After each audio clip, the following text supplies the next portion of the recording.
Bonjour à toutes et à tous. Je suis Samuel Ortiz et aujourd'hui je vais vous parler de quelque chose qui j'espère vous sera complètement inutile. On va parler du démarrage de processeurs, donc DevOps, développement. Je pense que vous allez sortir de ce talk et vous allez rien savoir sur des méthodes de développement ou quoi que ce soit, c'est vraiment pas le but. C'est un talk sur le démarrage d'un processeur x86. Et pour aller un petit peu plus loin, on va faire un parallèle entre le boot, donc le démarrage d'un processeur x86, et l'histoire de l'informatique moderne. Alors, ça peut paraître un peu incongru, mais je vais un peu expliquer pourquoi il y a vraiment un parallèle assez fascinant entre les deux. Et on va aller étape par étape, à partir du moment où vous appuyez sur On jusqu'au moment où vous allez pouvoir développer vraiment sur votre machine. Donc comme je l'ai dit, on va parler des processeurs x86, pas forcément Intel, mais x86, donc les processeurs qu'il y a dans vos PC, dans la plupart de vos PC. Je vous parle de ça parce que j'ai travaillé pendant 13 ans chez Intel, donc je connais un petit peu cette architecture. Et donc, l'architecture x86, elle a une particularité, enfin elle a beaucoup de particularités. Et il y en a une qui nous intéresse vraiment beaucoup aujourd'hui, c'est la compatibilité arrière. Si vous prenez les processeurs qu'il y a dans vos téléphones, ou même les derniers, en gros les processeurs ARM, ARM64, ils n'ont pas cette particularité. C'est-à-dire qu'ils n'assurent pas une compatibilité arrière au point au même niveau que le x86. Je m'explique un petit peu. Le x86, si vous prenez les tout premiers x86, ça c'est même pas le premier, mais c'est un 186. Donc en 1980, la seule chose qui était capable de tourner, c'est du DOS, rien d'autre. Et encore. C'était même pas de MS-DOS, c'était un DOS particulier. Ça c'est en 1980, d'accord ? Aujourd'hui, en 2021, si vous achetez ce magnifique Xeon qui doit être un Ice Lake ou quelque chose comme ça, ce Xeon-là, il va tourner le MS-DOS, exactement le même binaire que vous pouviez tourner en 1980. Donc il va tourner un binaire que vous avez compilé il y a 41 ans, et il va l'exécuter aujourd'hui sur ce processeur-là. Donc Intel et dans une certaine mesure AMD vous garantissent que ce que vous avez buildé il y a 3 ans, parce que là je prends un cas extrême, mais l'importance de tout ça, c'est de dire ce que vous buildez il y a 3 ans, le binaire que vous avez buildé il y a 3 ans, avec la toolchain que vous buildez il y a 3 ans, ce qui vous permet de gagner des centaines, des millions d'euros. Vous pouvez toujours le tourner aujourd'hui si vous upgradez votre CPU. Vous changez de CPU, il n'y a pas de problème. Tout ce que vous avez en prod, vous prenez exactement la même chose, vous le mettez sur le nouveau CPU, et ça marche au moins aussi bien. Non seulement ça marche, mais ça marche au moins aussi bien. Donc les processeurs ARM, qui sont le principal compétiteur des x86, ils garantissent un certain niveau de compatibilité arrière, mais pas du tout à cette échelle-là. C'est-à-dire qu'ils garantissent quelques années d'une génération à une autre, mais pas du tout à cette échelle-là. Je prendrai des questions un petit peu vers la fin si ça ne vous dérange pas. Donc, on a cette compatibilité arrière, et en fait, la façon dont votre processeur aujourd'hui en 2021 vous garantit de pouvoir tourner votre binaire DOS que vous tourniez en 1980, c'est parce qu'en fait il va démarrer, et il va démarrer exactement dans le même mode que le processeur de 1980 avait à cette époque-là. Donc il va démarrer exactement de la même façon que le 186. Donc il va suivre les étapes de démarrage, et il va passer sur toutes les évolutions que l'informatique moderne a suivies, pour arriver à démarrer des choses un peu plus modernes. Mais pour avoir cette compatibilité arrière, il va suivre tous les modes, toutes les évolutions, toutes les architectures mémoire, etc., pour garder toute cette compatibilité arrière. Donc en fait, quand vous avez votre processeur x86 qui boot, il remonte l'histoire. Il part de l'état dans lequel le 186 était en 1980 pour remonter en quelques microsecondes, jusqu'à quelques secondes, jusqu'à un mode beaucoup plus moderne qui vous permet de tourner vos OS aujourd'hui. Donc on va regarder, on va aller étape par étape, voir comment il boot, et on va faire un parallèle entre ces étapes de boot physique, qu'est-ce qui se passe, qu'est-ce qui est chargé, qui est dans quel mode est le CPU, et on va voir ce qui s'est passé dans l'histoire de l'informatique moderne, qu'est-ce que ça a généré à chaque moment de cette histoire-là. Ok, donc on démarre notre machine. Vraiment, elle est éteinte. Vous démarrez, vous mettez le courant. Et avant de regarder un petit peu plus loin, je vais vous révéler un grand secret. Ça, c'est en général la vue un petit peu simplifiée qu'on a de comment un processeur va exécuter du code. Donc vous avez du code haut niveau, c'est du Rust, pour ceux qui aiment. C'est du code donc du Rust qui va être compilé, qui va être assemblé pour donner de l'assembleur. Donc la toolchain, et à un moment donné, elle va faire de l'assembleur. Et cet assembleur va être transformé en un binaire qui va pouvoir être chargé et exécuté par le processeur. Donc on a cette idée, cette conception de ce binaire, il va être chargé, il va être exécuté directement par le processeur. C'est-à-dire que le processeur va lire les instructions et va les exécuter. En fait, il y a une étape entre les deux. C'est là que c'est le grand secret. Il y a ce qu'on appelle du microcode. Donc en fait, les processeurs x86, quelqu'un sait ce qu'est CISC, RISC, ça vous dit quelque chose? Ouais, ok. Donc on pense que les processeurs x86, c'est des processeurs, enfin on dit que les processeurs x86, c'est des processeurs CISC, c'est-à-dire c'est des processeurs avec un complexe instruction set, c'est-à-dire que c'est des instructions qui peuvent être très longues, très courtes, qui peuvent être de taille variable, et effectivement, il y a beaucoup d'instructions, il y en a qui sont très complexes. À l'opposé, on a des architectures comme ARM, PPC, où là c'est du RISC, c'est des instructions de taille fixe, un peu moins étendues, un peu moins complexes, et vraiment c'est deux mondes qui s'opposent un petit peu dans l'approche d'un design d'un processeur. Mais en fait, un processeur x86, il prend des instructions CISC, et il va les transformer. La première chose qu'il fait, quand il décode une instruction, il la transforme en ce qu'on appelle des micro-ops, des micro-opérations, qui sont en fait des instructions internes. Donc c'est quelque chose qui n'est pas spécifié, qui n'est pas connu, qui est donc, pas connu sauf d'Intel ou de AMD. Il la transforme en instructions RISC. Donc il prend les instructions 86, il les décode, et il va les découper en 1, 2, 3, 50, 100, 1000 instructions RISC. Chaque instruction va être découpée en micro-instructions par ce microcode. Et ce microcode, en fait, il comprend que ces instructions-là. Et un processeur x86, il n'exécute que ça. Il n'exécute pas directement les instructions. D'accord ? Alors ça, c'est quelque chose qui existe... Voilà. Pourquoi on fait ça d'abord ? Je vais juste expliquer ça. Pourquoi on a cette couche d'abstraction entre ces instructions-là et le processeur ? Tout d'abord, ça permet, en fait, si vous êtes... enfin, je suis fan, peut-être que tout le monde n'est pas fan des instruction sets, mais il y a un compte Twitter qui s'appelle x86 Instruction, je peux comprendre. Et il s'amuse en fait des instructions x86 parce que, pour ceux qui étaient là hier à l'université de virtualisation, j'ai répété plusieurs fois, si vous regardez les specs officiels de l'x86, il y a plusieurs centaines de pages d'instructions. Il y a toutes sortes d'instructions. À chaque fois qu'on veut ajouter une feature, on rajoute des instructions. Il y en a énormément, il y en a vraiment plusieurs centaines. Et en fait, ce compte Twitter, il s'amuse de ça et il dit, chaque jour, il invente une nouvelle instruction. Là, c'est Blame Local Admin. Voilà, et si vous regardez le nom des instructions x86, c'est presque comme ça. C'est des choses très complexes. Il y a des instructions qui permettent d'ajouter des matrices de tailles différentes, de faire des inversions de vecteurs, enfin tout un tas de choses qui, évidemment, ne sont pas exécutées directement par le processeur. Et en fait, avoir un microcode, ça permet de créer des instructions, et de créer plein d'instructions, dont certaines qui vont être très complexes, et de pouvoir les découper en opérations très simples. Le microcode, il va faire ça. Il va prendre des instructions hyper complexes, ou pas. D'ailleurs, il y a des instructions x86 qui génèrent un seul micro-ops, parce qu'elles sont très simples. Une addition, par exemple, c'est un micro-ops. Et il y a des instructions x86 qui vont générer plein de micro-ops. Mais ça permet, avec un même processeur, en mettant à jour le microcode, de soit gérer de nouvelles instructions, soit de mieux gérer les instructions existantes.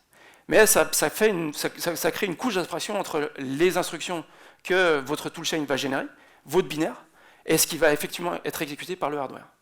Donc c'est une petite couche d'abstraction qui est très intéressante pour Intel, et notamment qui aurait permis d'éviter cette catastrophe. Donc ça, c'est pour les plus anciens d'entre nous. Le bug le floating point, je vois des têtes qui... Donc quand Intel a sorti un des premiers Pentium, il y a eu un petit problème dans le FPU, le floating point unit. Et c'était un problème de calcul. Il faisait des calculs et les calculs étaient faux. Quand il faisait des calculs à virgule, enfin avec calcul flottant. Et en fait, voilà, ça a été une grande crise chez Intel, et ces processeurs-là, parce qu'à l'époque, il n'y avait pas encore ce concept de microcode, on exécutait les instructions x86 directement, ces processeurs-là, avec ce bug-là, ils ont été rappelés. C'est-à-dire que Intel a rappelé plusieurs dizaines de millions de processeurs. C'est-à-dire que pour Intel, ça a coûté plusieurs centaines de millions de dollars ou d'euros, comme vous voulez. Et en fait, s'ils avaient eu le microcode, c'est après ça, d'ailleurs, c'est après cet événement-là qu'ils ont changé un petit peu cette architecture en disant on va mettre une couche d'abstraction entre nos instructions et ce que la machine exécute vraiment. Parce qu'avec un microcode, ils auraient pu fixer ce bug-là en changeant de microcode, en disant aux gens, au lieu de rappeler votre processeur, ce qui nous coûte extrêmement cher, on vous envoie juste un petit binaire de 4 mégas, vous le flashez sur votre processeur, et ça va régler votre bug. Donc le microcode, ça permet de rajouter plein d'instructions, et ça permet aussi de pouvoir régler, dans une certaine mesure, des bugs du hardware, en mettant à jour le microcode. Donc quand on démarre, puisqu'on en était là, on n'a toujours pas démarré, on n'a toujours pas alimenté le processeur, mais on l'alimente. Oui, juste une petite parenthèse, pardon. Quand on parle de microcode, le microcode, c'est pas le BIOS. Le microcode, c'est pas le firmware. On parle de BIOS, vous entendez parler de BIOS, on flash notre BIOS, on flash notre firmware. Je vais en parler un petit peu plus tard, mais c'est vraiment deux choses différentes. Le microcode, c'est quelque chose que Intel fournit, produit de manière très secrète, et vous récupérez un binaire qui est encrypté, qui est complètement obscur. Le BIOS, c'est fourni par des fabricants de BIOS, et c'est deux couches différentes. On va y passer, mais voilà, je vais faire vraiment la distinction. Je parle de microcode, il y a le BIOS firmware, et c'est deux choses vraiment différentes. On démarre, on y est enfin, on démarre, et la première chose qu'on va faire au démarrage, et le processeur, la première chose qu'il va faire, c'est démarrer son microcode. La première chose qu'il fait, c'est de charger le microcode, et de commencer à exécuter un petit peu quelques instructions de ce microcode. Donc c'est quelque chose de très interne, qui est très obscur, on ne connaît pas trop exactement ce que ça fait, mais on démarre notre microcode, le microcode est chargé, et juste au niveau du temps, le concept de microcode, même s'il a été implémenté par Intel dans les années 80, c'est quelque chose c'est un niveau d'abstraction qui a été pensé, théorisé à partir de 1950. Donc là, le concept de microcode est de dire, on va, entre notre instruction set et notre pipeline d'exécution, on va avoir cette couche d'abstraction, c'est quelque chose qui date de 1950. Donc quand vous démarrez votre machine, elle va exécuter une couche d'abstraction qui a été définie, théorisée, spécifiée en 1950. Donc là, au niveau du temps, vous êtes en 1950. OK ? Le microcode est chargé, il commence à démarrer, et on va exécuter notre première instruction. Donc cette adresse-là, c'est une adresse fixe, connue, ça s'appelle un reset vector. C'est dans la spécification x86, quand le microcode a fini de charger, mais enfin, dans l'aspect que vous parle pas de microcode, mais vous dit quand on démarre, quand la CPU démarre, la première chose qu'il va faire, c'est d'aller à cette adresse-là et d'exécuter la première instruction ici. Donc il n'y a pas de configuration, il n'y a pas de setup, il n'y a rien du tout. Il va tout le temps à cette adresse-là, et il va tout le temps exécuter l'instruction qui se trouve en 0x ff ff ff f0. C'est le reset vector. C'est là que ça se passe. Ok ? Donc c'est la première instruction que votre processeur va exécuter, la toute première. Et quand il exécute cette première instruction, il est dans un mode particulier qui s'appelle le real mode. Le mode réel, ça s'appelle real mode parce que c'est un mode d'adressage réel. C'est-à-dire que, enfin, je vais en parler un petit peu, mais c'est un mode d'adressage physique pur. Et juste avant d'expliquer un petit peu, une petite parenthèse sur les CPU modes, parce qu'on va en parler, on va en parler de tous en fait, tous les existants. Donc votre processeur, il peut être dans plusieurs modes d'opération, d'accord ? Le real mode, c'est un de ces modes-là, et c'est le tout premier mode. Au démarrage, on commence par real mode. Un mode d'opération, c'est quelque chose qui définit beaucoup de choses, qui définit votre espace d'adressage, combien de mémoire vous pouvez adresser, qui définit la taille de vos instructions. Il va définir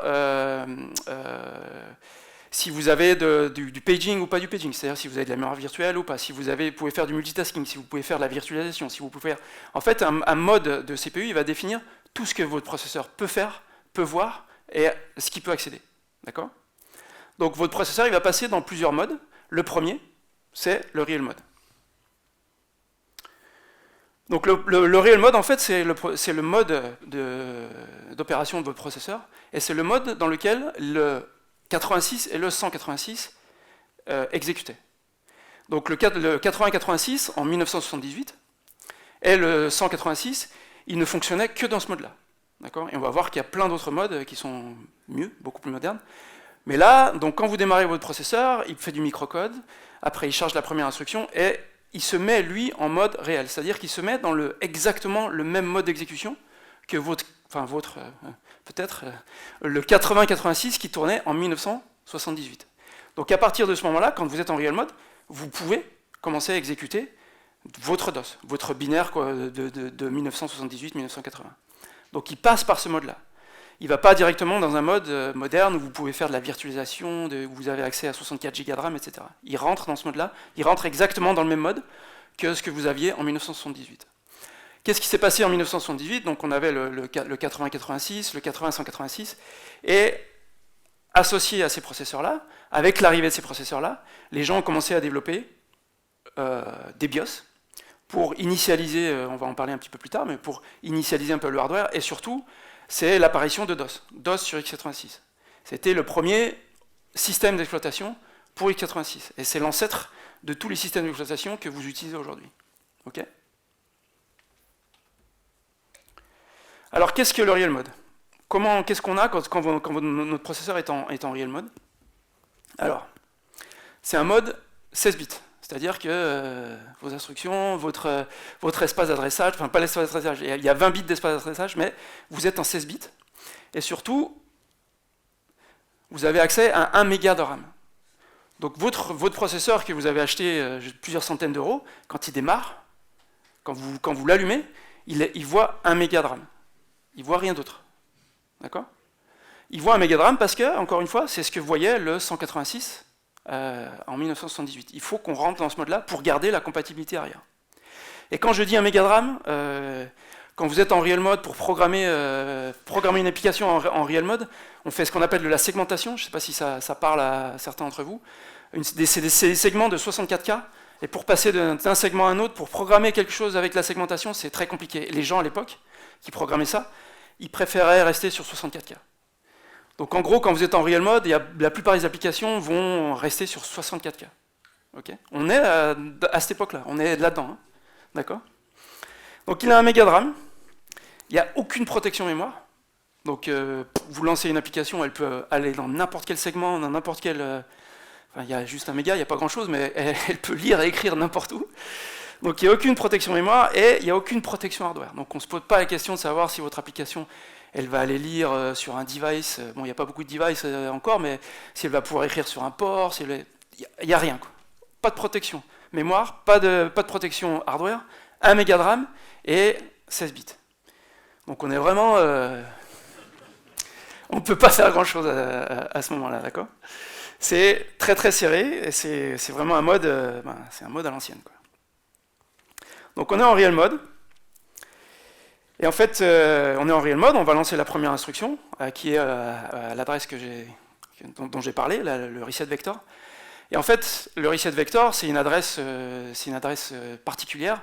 Et vos fabricants de cartes mères, en fait, ils mappent ce reset vector sur, en général, un bout de ROM, un bout de flash.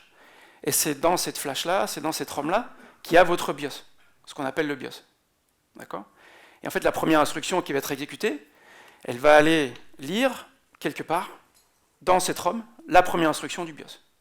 Donc quand vous flashez un BIOS, vous flashez votre BIOS quelque part sur la carte mère. D'ailleurs, on dit qu'on flash un BIOS parce qu'on le met dans de la flash. Quand vous démarrez, vous allez lire la première instruction qui est dans ce bout de flash, dans ce bout de ROM.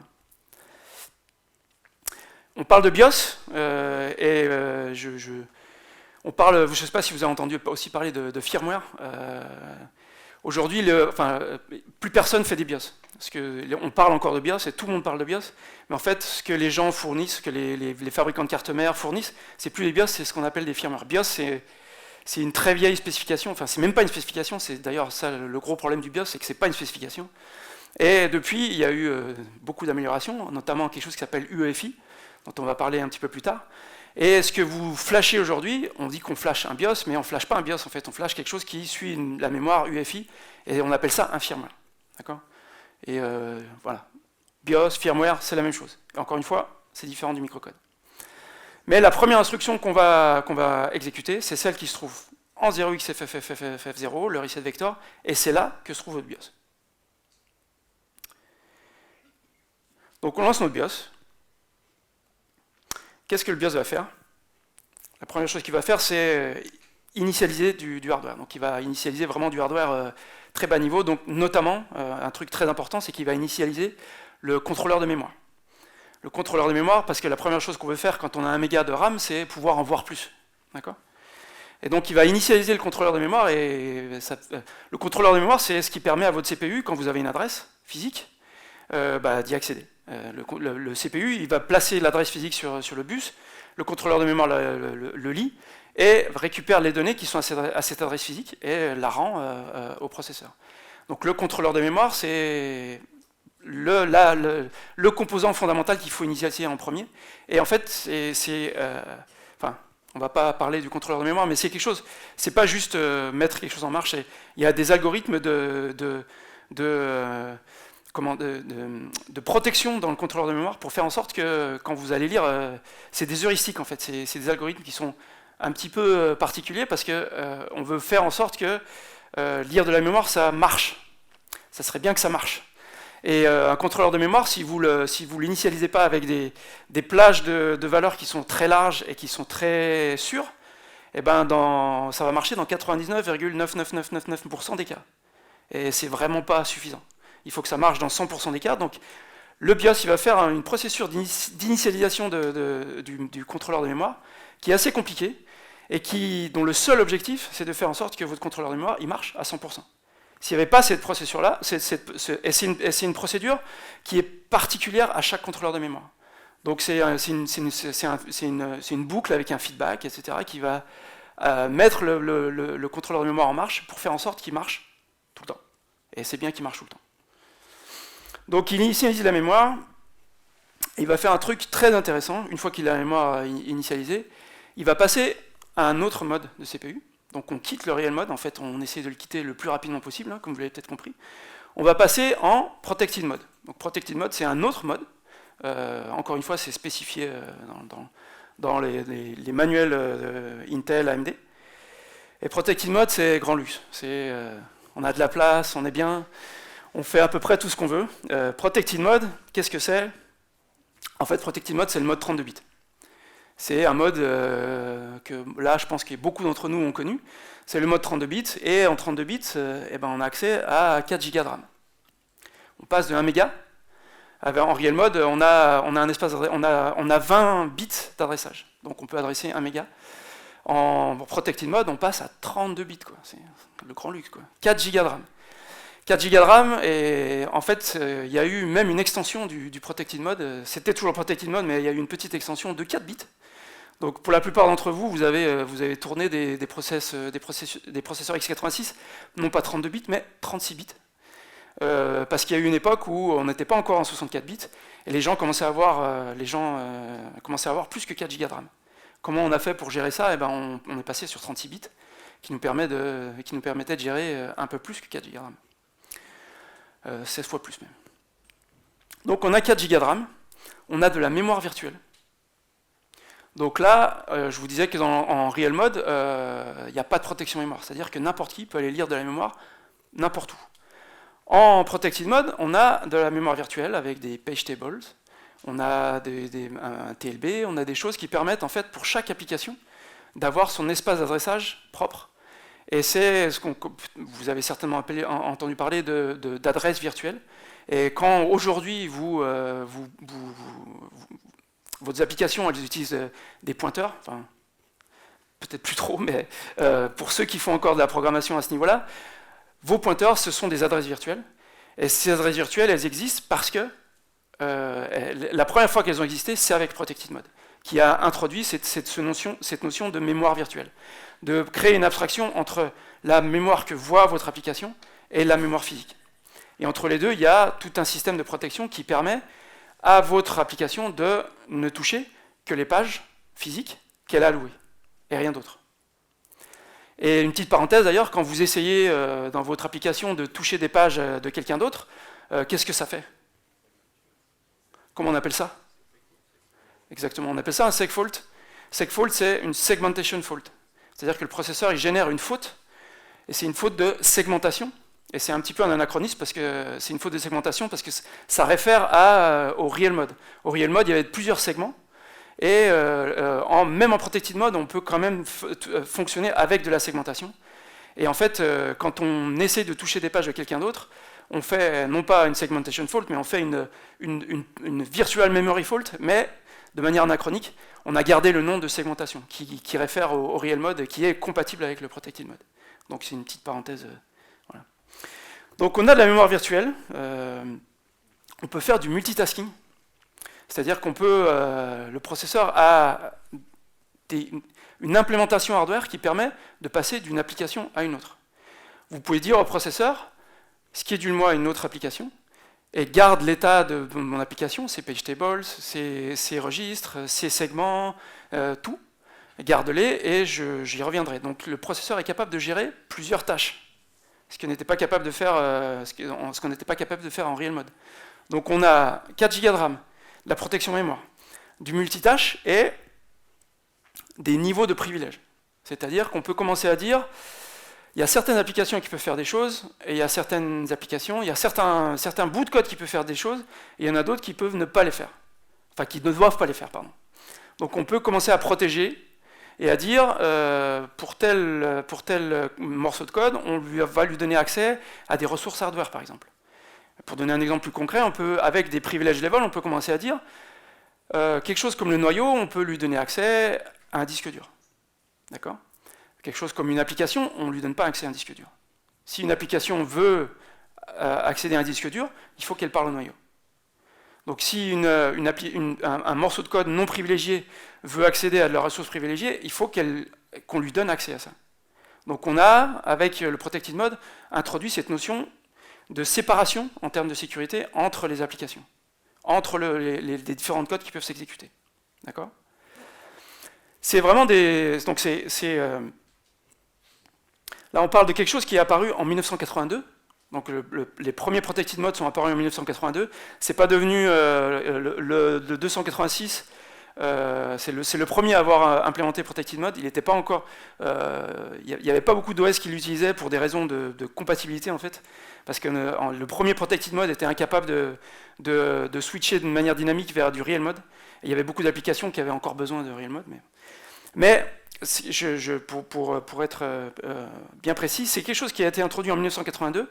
En 1982, donc, on a introduit de la mémoire virtuelle, du multitasking, des privilèges level. C'est toutes des choses qu'en fait, aujourd'hui, vous utilisez encore. Donc même si aujourd'hui les choses ont bien évolué en termes d'architecture processeur, c'est des concepts qui ont été introduits en 1982 et qui sont vraiment au cœur de ce que vous faites aujourd'hui. D'accord ? Donc Protected Mode, c'est un mode qui a perduré pendant... Enfin, c'était le mode le plus évolué pendant plus de 10 ans. Protected Mode, donc avec le 286, le 386, c'est quelque chose qui a permis à des éditeurs comme Microsoft de faire Windows. Sans Protected Mode, Windows 2.0 n'aurait pas existé. Avec Windows 2.0, vous aviez du multitasking, vous aviez un noyau et des applications, et vous aviez surtout plus d'un méga de RAM, vous aviez la possibilité de faire des applications graphiques. Donc Protected Mode, l'introduction de Protected Mode, c'est quelque chose qui a fait passer l'informatique du DOS vers Windows 2.0 et vers Linux. Linux, il est sorti en 1991 à une époque où il n'y avait que du Protected Mode, 32 bits. D'accord ? Donc ce que j'essaie de dire par là, c'est que Protected Mode, ça paraît très obscur comme description, 32 bits, 4 Go de RAM, mais c'est quelque chose qui a bouleversé l'informatique. On est passé d'un monde de barbus, très clairement, à un monde où on donnait accès aux machines, on permettait à ces machines de devenir utilisables par le commun des mortels. Donc ça a vraiment été une vraie révolution. Ok, donc on revient où on était, donc on est toujours sur la partie verte là, de ce qui est en train de booter, on est toujours dans le firmware, dans le BIOS, firmware, hein, pareil. On est toujours dans le firmware, la première chose, enfin pas la première chose, mais au plus vite il passe en protected mode. Et ensuite, une fois qu'il est en protected mode, il va essayer de trouver et de charger ce qu'on appelle un payload EFI. Un petit peu obscur. Qu'est-ce qu'un payload EFI? Qu'est-ce que EFI? Donc un payload EFI, je vous ai juste parlé brièvement de firmware BIOS. Firmware, donc c'est quelque chose qui implémente une spécification qui s'appelle UEFI. Je ne sais pas si vous connaissez, quelqu'un a entendu parler de UEFI? Ouais, cool. Donc UEFI, en fait, c'est une spécification de firmware, et les PC l'utilisent. Il y a plein de machines ARM qui utilisent de l'UEFI aussi. N'importe qui peut implémenter de l'UEFI. Et quand vous implémentez un binaire qui suit cette spécification, on appelle ça un payload EFI. D'accord ? Et un payload EFI, c'est quelque chose que votre BIOS va essayer de trouver. D'accord ? Il va essayer de trouver un payload, c'est-à-dire quelque chose qui va pouvoir exécuter, lui. Par exemple, un bootloader. Grub, c'est un bon exemple d'un bootloader Linux. Windows a son propre bootloader. Et c'est tous des payloads EFI que votre firmware, parce qu'il implémente la spec EFI, va être capable de charger. Donc c'est quelque chose qui suit la spec, qui comprend, qui va pouvoir charger. Et il sait où le trouver. Donc la spec EFI spécifie pour un firmware où potentiellement il va pouvoir trouver des payloads EFI et dans quel ordre il doit pouvoir les charger. Donc votre firmware, une fois qu'il est passé en protected mode, il fait encore quelques broutilles, et la prochaine chose qu'il va essayer de faire, c'est d'essayer de trouver un payload EFI. Ça peut être n'importe quoi, mais typiquement, ça sera un bootloader. Okay ? Donc là, on voit qu'il y a des distinctions déjà, il y a une distinction entre le microcode, le firmware et le bootloader. Firmware, BIOS. BIOS et bootloader, c'est deux choses complètement différentes. D'accord ? Donc notre BIOS, boum, il charge un bootloader. Il charge Grub, par exemple. D'accord ? On est toujours en protected mode. Le bootloader, qu'est-ce qu'il va faire? Lui, il va essayer de trouver, en général, un système d'exploitation. Il va essayer de trouver ça sur une partition, quelque part. Un système d'exploitation, pour lui, typiquement, ça veut dire en fait un noyau. Donc le bootloader, il va essayer de trouver votre noyau Linux. Je prends l'exemple de Linux, mais ça peut être Windows, c'est exactement pareil. Il va essayer de trouver son noyau Windows. Sous Linux, ça va être un noyau compressé en général. Et il va faire autre chose, il va écrire dans une adresse mémoire bien particulière, ce qu'on appelle la zero page, qui est en adresse 0x0. Il va écrire les paramètres de boot dans cette zero page. Il va charger un noyau d'un côté, et de l'autre côté, il va écrire tous les paramètres de boot.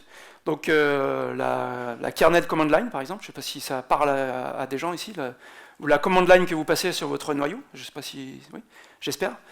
C'est quelque chose que en fait, le bootloader va trouver. Et si vous regardez votre configuration Grub, vous lui spécifiez votre noyau, et vous lui spécifiez aussi une command line. Qu'est-ce qu'on doit passer au noyau? Et en fait, le bootloader, il va trouver le noyau, il va le charger, il va prendre la command line, il va la mettre à une adresse particulière dans la zero page. Et le kernel va booter, et le kernel, il sait qu'il doit aller lire sa command line dans la zero page. Il sait pourquoi il sait, c'est parce qu'en fait, il y a, sous x86, il y a un protocole de boot pour le noyau. Le noyau Linux, il suit un protocole, le Linux Protocol Boot, et c'est spécifié par la communauté Linux.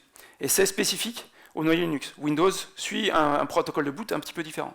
Mais dans ce protocole de boot, il est spécifié que le noyau, quand il boot, une des premières choses qu'il va faire, c'est d'aller lire la zero page, de récupérer sa command line, et il sait s'il doit ouvrir une console, il sait sur quel disque il doit chercher le reste du système d'exploitation à travers cette command line. D'accord ? Donc le bootloader charge le noyau, charge les paramètres de boot dans la zero page. Et donc on est toujours en protected mode. Et on va passer encore à un nouveau mode. Donc le kernel, il va rester en protected mode un court moment, et il va passer à un mode plus moderne qui est ce qu'on appelle le long mode. Donc long mode, un nouveau mode. Qu'est-ce que c'est? Long mode, en fait, c'est 64 bits. Quand on parle de processeur 64 bits, en fait, c'est un processeur qui est en mode long mode. Donc, juste pour aller un peu plus loin dans l'explication, vous pouvez, quand vous êtes en long mode, vous pouvez programmer votre processeur pour le faire revenir en protected mode. Vous pouvez très bien dire avec un processeur 64 bits, ça ne m'intéresse pas, je préfère être en 32 bits. Et vous revenez en protected mode. Donc on peut passer d'un mode à l'autre, sans problème. Mais voilà, le kernel, il prend la décision, lui, de passer en 64 bits, parce que 4 Go de RAM, c'est peut-être pas, c'est pas top. Donc c'est le long mode, c'est le mode du processeur qui est 64 bits. Et en fait, on parle de 64 bits, mais c'est pas vraiment 64 bits. C'est une définition de 64 bits, mais vos processeurs d'aujourd'hui, qui sont tous des 64 bits, j'espère pour vous, ils adressent pas 64 bits, enfin 2 à la puissance 64 bits, 2 à la puissance 64 de mémoire. C'est limité en fait. 2 à la puissance 64, c'est énorme, c'est plus qu'énorme. Et en fait, il y a des limitations parce que il y a des problèmes de coût derrière. Comment le contrôleur de mémoire gère 64 bits. Et en fait, sur vraiment les tout derniers, si vous avez un Ice Lake par exemple, sur un Ice Lake, vous adressez pas à 64 bits, vous adressez 57 bits, ce qui est déjà gigantesque. Mais en fait, on dit que c'est un 64 bits, mais pour la petite histoire, c'est pas vraiment 64 bits. On peut l'étendre, peut-être avec un update de microcode, mais 64 bits, c'est beaucoup trop gros pour tout ce qu'on veut faire. On a encore beaucoup de place, en tout cas, avec 64 bits. Et un truc très important, c'est que quand vous êtes en long mode, la spécification de long mode dit que vous pouvez exécuter des binaires qui ont été buildés pour du protected mode, c'est-à-dire pour le mode 32 bits. Et en fait, historiquement, Intel, après protected mode, a pris la décision de créer des nouveaux processeurs qui s'appellent des Itanium. Quelqu'un connaît l'Itanium, a entendu parler de l'Itanium? Aussi connu sous le nom de Titanium, comme le Titanic, parce que ça a été un fiasco gigantesque. Donc Intel a dit, on est en protected mode 32 bits, et on va créer une nouvelle architecture 64 bits qui ne sera pas compatible avec le protected mode. Ils ont pris ces décisions-là, ça s'appelle Itanium, et ça n'a pas marché. Le long mode, c'est quelque chose qui a été spécifié et créé par AMD, et vers lequel Intel est revenu. D'accord ? Aujourd'hui, Intel, AMD, ils implémentent tous le long mode, et la raison pour laquelle le long mode a marché et pas Itanium, c'est parce que long mode était compatible 32 bits. Donc les gens en 1994, 95, je sais pas, long mode c'est plus tard que ça, mais ils avaient tout leur business qui était buildé en 32 bits pour protected mode, et on leur disait non, maintenant il faut acheter votre Itanium, qui était très cher d'ailleurs, et par contre il faut tout rebuilder. Et on vous garantit absolument rien sur en termes de performance. On fait comme ça? Ben non, on ne fait pas comme ça. Donc AMD s'est dit, là, il y a une petite opportunité, on va faire un mode 64 bits, et nous, on vous garantit que vos binaires 32 bits, ça fonctionne. Et là, ils ont eu beaucoup de succès. Donc c'est ce qui a fait la différence, et ce qui fait qu'aujourd'hui, vous n'entendez plus parler de l'Itanium, et vous n'entendez pas parler de long mode aussi, sauf aujourd'hui, mais vos processeurs, ils sont en long mode.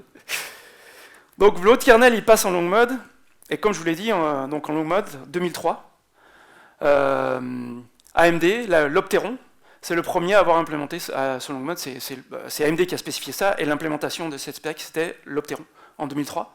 Et le premier OS Linux supportait le 64 bits le premier, mais l'Opteron, sur du long mode, a permis à Microsoft de passer de Windows, ce qu'ils avaient à l'époque, 98, etc., à Windows XP. Windows XP, c'était le premier Windows en 64 bits. Et là aussi, même si aujourd'hui c'est peut-être moins le cas, mais c'est quelque chose qui a vraiment changé la façon dont les gens travaillaient.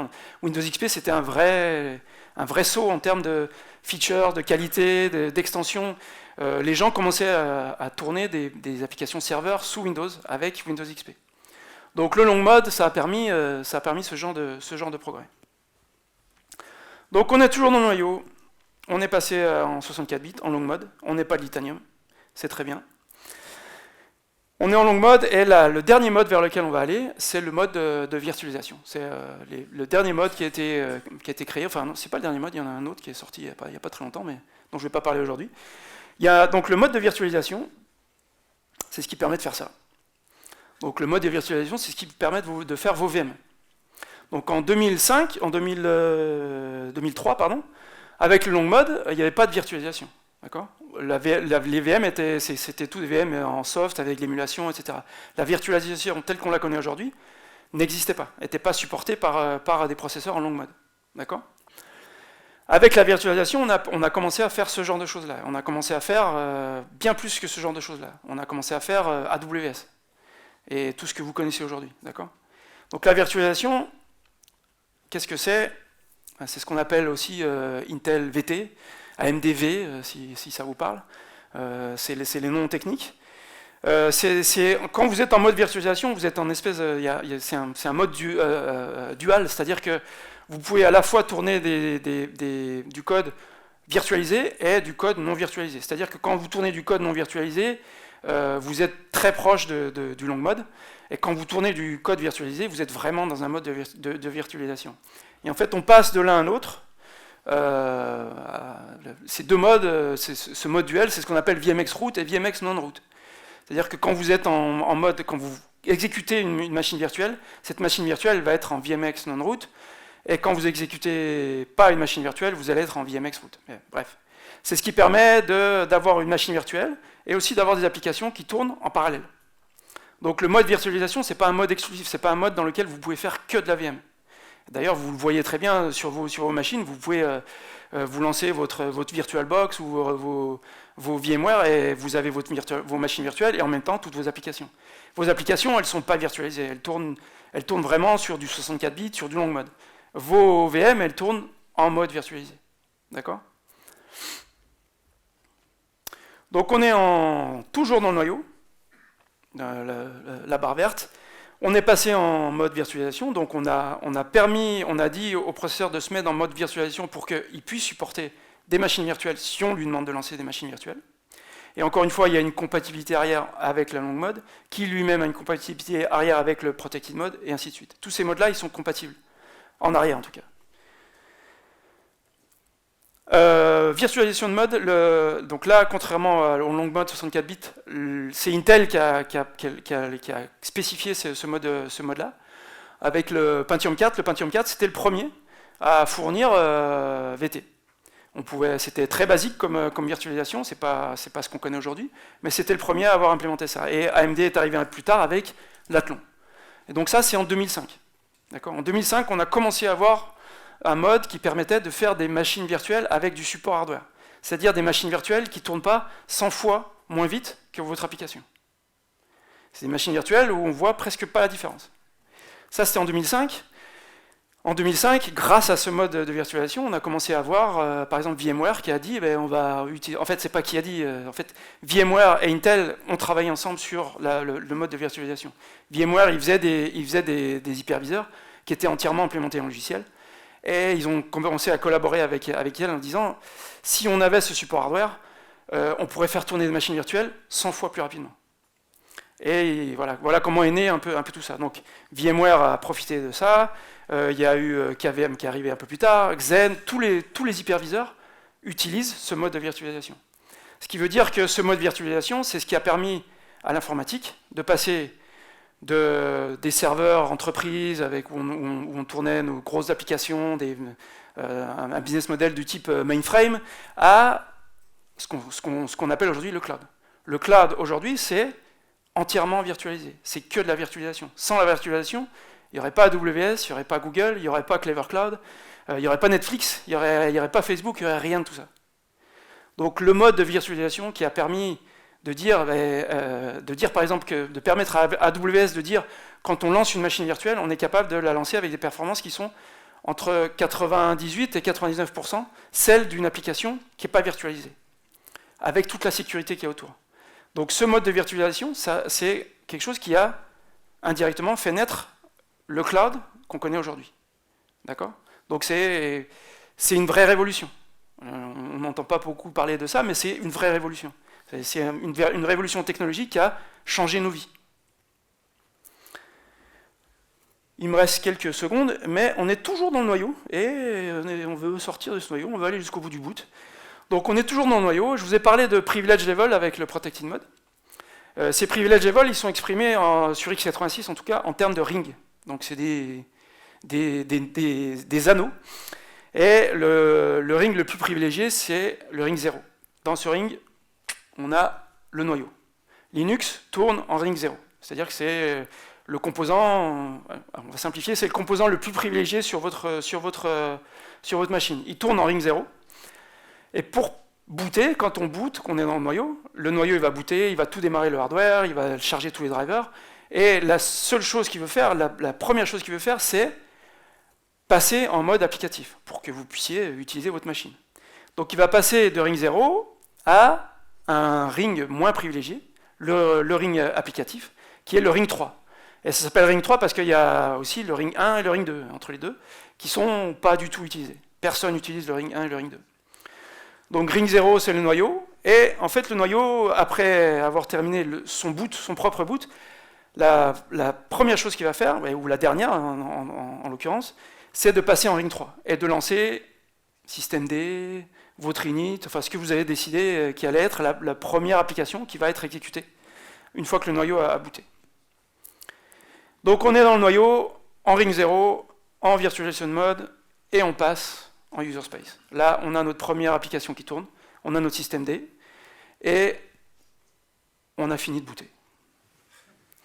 On a terminé, c'était long, mais en fait c'est quelques secondes, et en quelques secondes on passe sur toutes les étapes vraiment très importantes de ce qu'on connaît aujourd'hui comme l'informatique. On a vu toutes les révolutions que tous ces modes ont introduit.